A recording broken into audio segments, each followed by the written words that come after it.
Vivendo com a Paraxá, Paraxá de Noar. A nossa Paraxá nos conta que antes de Deus mandar o dilúvio, ele pediu para Noar fazer uma arca. E ele deu as medidas: 300 amot de comprimento, 50 amot de largura e 30 amot de altura. E essa unidade de medida chamada amá, que no plural amot, ela aparece na Torá pela primeira vez na Paraxá de Noar. Ela é a medida do osso do cotovelo até a ponta dos dedos. De acordo com Rav Haim Nair, um amá equivale a 48 centímetros. Já Hazon Ish diz que o amá equivale a 60,96 centímetros. Ou seja, de acordo com todas as opiniões, o tamanho da arca ela não ultrapassaria 183 metros. E aí você pode se perguntar, né? Como pode ser que todos os animais do mundo entrassem em uma arca com essas medidas? Aí o Zohar nos conta que o Rabi Hia e o Rabi Yehuda chegaram até as montanhas altas e ali eles encontraram ossos de pessoas da época do dilúvio. Eles andaram 300 passos em um osso. 300 passos equivalendo a 150 metros. Andaram 150 metros. Entendemos do Zohar duas coisas. Primeiro, que esses ossos eram de pessoas normais da época do dilúvio. Às vezes o Zohar ele fala sobre gigantes, ele cita gigantes, mas aqui ele falou simplesmente pessoas. E dois, que o osso em que eles andaram, esses 150 metros, era um osso normal. O Zohar fala que era um osso normal e não o maior osso do esqueleto. O que a gente vê daqui? Daqui vemos que as pessoas da época do dilúvio eram gigantescas, incluindo o próprio Noar, sua esposa, seus filhos e noras.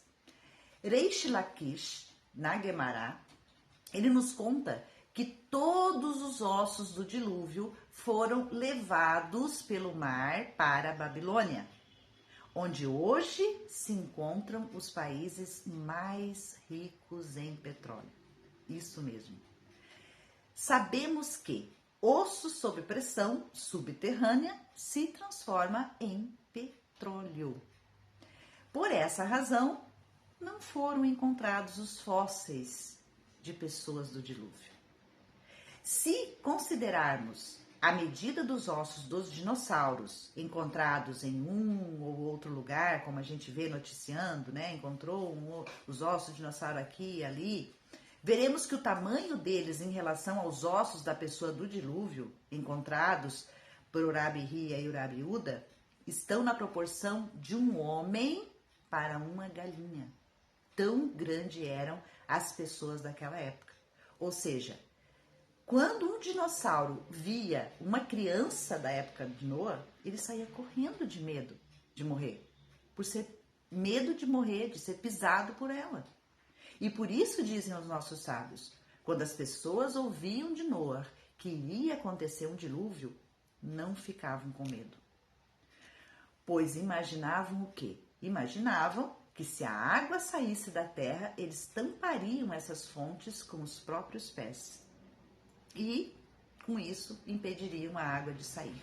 Afinal, eles eram muito grandes. E a Torá, ela nos mostra mais uma maneira da gente entender, de entendermos como poderia ser possível existir pessoas tão grandes naquela época. Em Devarim, Moshe Rabbeinu, Moisés, ele nos conta sobre a cama do gigante Og. Você já ouviu falar do gigante Og, rei de Bashan?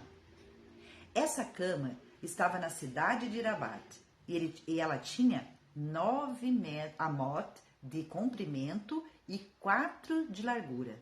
E antes que alguém dissesse que 4,5 metros de comprimento para a cama de um gigante é pouca coisa, o próprio Moshe Rabbeinu, Moisés, ele diz que esse amá era o amá do homem. E aí Urashi explica para nós. Urashi explica que amá do homem aqui se refere a Og, ou seja, ao homem que dormia na cama, nessa cama. E o gigante Og, o mesmo podemos dizer sobre Noar. Quando Hashem diz para ele o tamanho da arca a ser construída, Hashem não estava pedindo para Noah, para ele, medir com uma fita métrica de 4.000 anos após. Não.